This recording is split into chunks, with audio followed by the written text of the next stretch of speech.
Good morning विद्यार्थी मित्रों। Karnavati Vidya Vihar high school में आप सभी का स्वागत है। आज का हमारा विषय है वाणिज्य व्यवस्था और संचालन, जिसमें आज हम पाठ 1 देखेंगे, जिसका नाम है धंधे का स्वरूप, उद्देश्य और कार्यक्षेत्र। इस पाठ में हमें धंधे का स्वरूप और उसके उद्देश्य और कार्यक्षेत्र के बारे में बताया गया है कि धंधे का स्वरूप किस प्रकार का होता है, उसके उद्देश्य कौन कौन से होते हैं और उसके कार्यक्षेत्र कहाँ तक सीमित होते हैं। सबसे पहले हम इसकी प्रस्तावना देखते हैं। समग्र विश्व में आर्थिक प्रवृत्तियाँ व्यापार और वाणिज्य को चैतन्य रखती है, मतलब कि जिसमें पैसे का लेन देन होता है उसके द्वारा ही व्यापार और वाणिज्य की प्रवृत्तियाँ होती रहती है और उसमें जीवंत रहती हैं। आपके शहर अथवा गांव में कुम्हार, लोहार, बुनकर, मोची आर्थिक प्रवृत्ति द्वारा आर्थिक लाभ या वित्तीय प्रतिफल प्राप्त करते हैं। ये सभी कुम्हार, लोहार, बुनकर, मोची आर्थिक प्रवृत्ति के द्वारा क्या करते हैं, लाभ प्राप्त करते हैं और वित्तीय प्रतिफल मतलब कि पैसे प्राप्त करते हैं।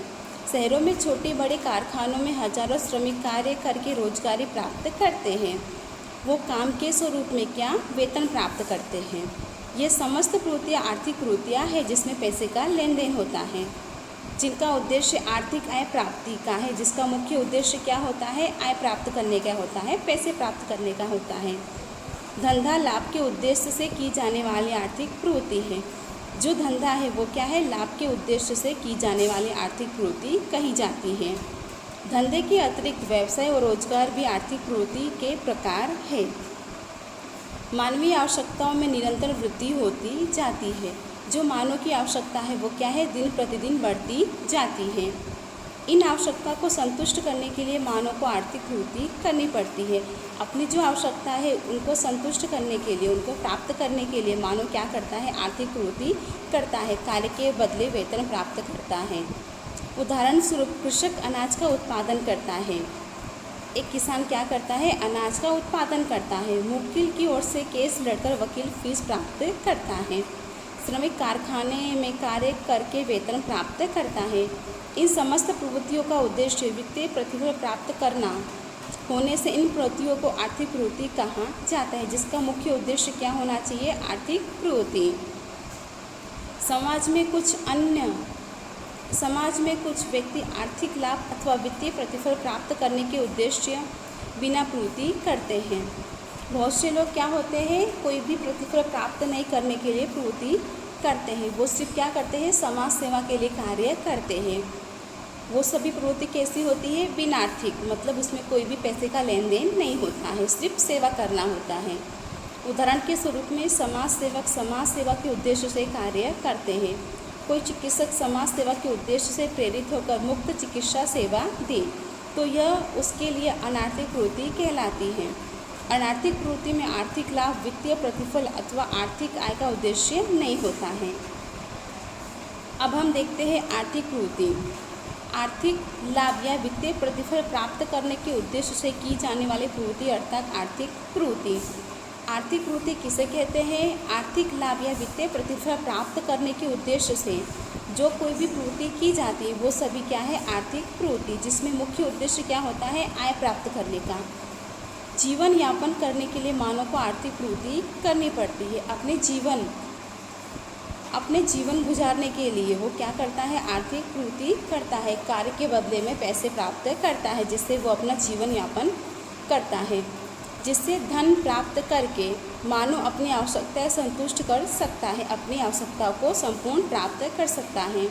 इसलिए सभी आर्थिक आवश्यकता को फलदायक प्रवृत्ति कहा जाता है, जिससे कोई भी फल मिलता है। आर्थिक प्रवृत्ति करने वाला दूसरों की आवश्यकता को संतुष्ट करने के लिए आर्थिक लाभ प्राप्त करता है। उदाहरण के रूप में कृषक अनाज का उत्पादन करके समाज के विभिन्न वर्ग की आवश्यकताएं संतुष्ट करके उससे आर्थिक प्रतिफल प्राप्त करता है। आज के आधुनिक विश्व में आर्थिक प्रवृत्ति केंद्र स्थान पर है। अब हम देखते हैं अनार्थिक प्रवृत्ति, जिसका उद्देश्य क्या होता है, कोई भी लाभ प्राप्त करना नहीं होता है, सिर्फ समाज सेवा का होता है। अनार्थिक प्रवृत्तियों का उद्देश्य वित्तीय प्रतिफल अथवा आर्थिक आय प्राप्त करना नहीं होता है। समाज में कितने ही व्यक्ति वित्तीय प्रतिफल या आर्थिक आय प्राप्त करने के उद्देश्य बिना प्रवृत्ति करते हैं, जिनका उद्देश्य कोई भी लाभ प्राप्त करना नहीं होता है। उदाहरण के रूप में समाज सेवक द्वारा की जाने वाली समाज सेवा की प्रवृत्ति, माता द्वारा अपने बच्चों का पालन पोषण करने की प्रवृत्ति, सांप्रदायिक एकता के लिए प्रचार करने वाले कार्यकर्ताओं की प्रवृत्ति, भूकंप और सुनामी जैसे प्राकृतिक आपदाओं के समय पीड़ितों को राहत शिविर में सेवा देने वाले कार्यकर्ताओं की प्रवृत्ति आदि को हम अनार्थिक प्रवृत्ति कहते हैं। इसके लिए प्रेरक बल देश सेवा, समाज सेवा, लगाव, प्रेम अथवा मानव के जीवन में होने वाला परिवर्तन माना जाता है। अब हम देखते हैं आर्थिक प्रवृत्ति और बिन आर्थिक प्रवृत्ति के अंतर। सबसे पहले क्या होता है अर्थ। अर्थ में क्या आएगा, लाभ के उद्देश्य से की जाने वाली प्रवृत्ति मतलब अनार्थिक प्रवृत्ति, और जिस प्रवृत्ति का उद्देश्य लाभ प्राप्त करना न बल्कि समाज सेवा का है उसे हम अनार्थिक प्रवृत्ति कहते हैं। दूसरा पॉइंट क्या है, उद्देश्य।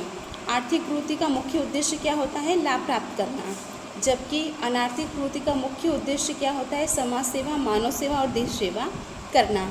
तीसरा पॉइंट है हमारा अपेक्षा। लाभ, वेतन, फीस और महत्तम संपत्ति अर्जन करने की अपेक्षा होती है। अनार्थिक प्रवृत्ति में देश सेवा, समाज सेवा की अपेक्षा होती है। प्रकार। आर्थिक प्रवृत्ति में धंधा, व्यवसाय और रोजगार मुख्य 3 प्रकार है। अनार्थिक प्रवृत्ति में इसका कोई भी प्रकार नहीं है। जोखिम और अनिश्चितता। आर्थिक प्रवृत्ति में जोखिम और अनिश्चितता होती है। अनार्थिक प्रवृत्ति में जोखिम तथा अनिश्चितता नहीं होती है। तो विद्यार्थी मित्रों, आज हमें जितना पढ़ा है आप लोग एक बार इसे पढ़ लेना।